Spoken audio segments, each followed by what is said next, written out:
四季如春的屏东万峦高挂的艳阳，让我跟小爱可以尽情享受日光浴。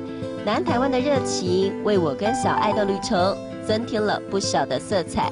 只是来到万峦，除了可爱的小小 M 豚奶之外，要帮小爱补充营养，还要品尝其他的浓醇香。小爱要比有龟多泳哎。对啊，阿姨，我要喂后面的蛹哎。好啊，你喂那只蛹哎，它吃的好用力哦。真的。很饿哦。我刚刚都差点跌倒了。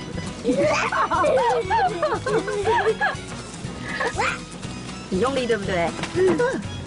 小小的牧场鸭 V 蛹该多蛹哎，老板说小朋友要补充营养，其实羊奶也是很棒的选择。这对正在生长的小爱来说非常重要，因为要多多补充营养，才可以快快长大。只是羊奶用喝的不够看，我跟小爱要做不一样的，要把羊奶加进面团里头来做馒头。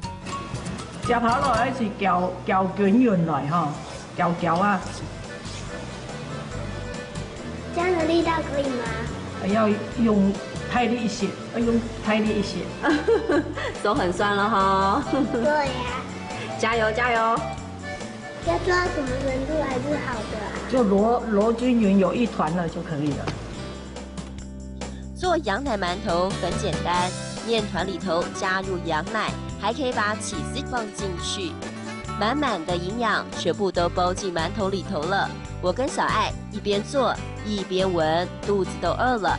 只是等馒头出炉需要1个半小时，还好贴心的老板帮我们准备了香浓的羊奶火锅，让我跟小爱可以先暖暖胃，一边吃一边等待我们的羊奶馒头出炉。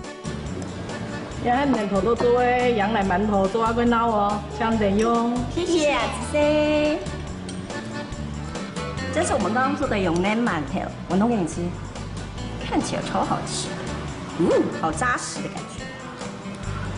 好吃吗？好吃。阿姨，我们有看到蛹哎，V 蛹哎，好有趣哦。对啊，而且我们还做了蛹奶馒头哎。下次要带妹妹一起来，她一定会喜欢。因为亚比有龟多蛹哎。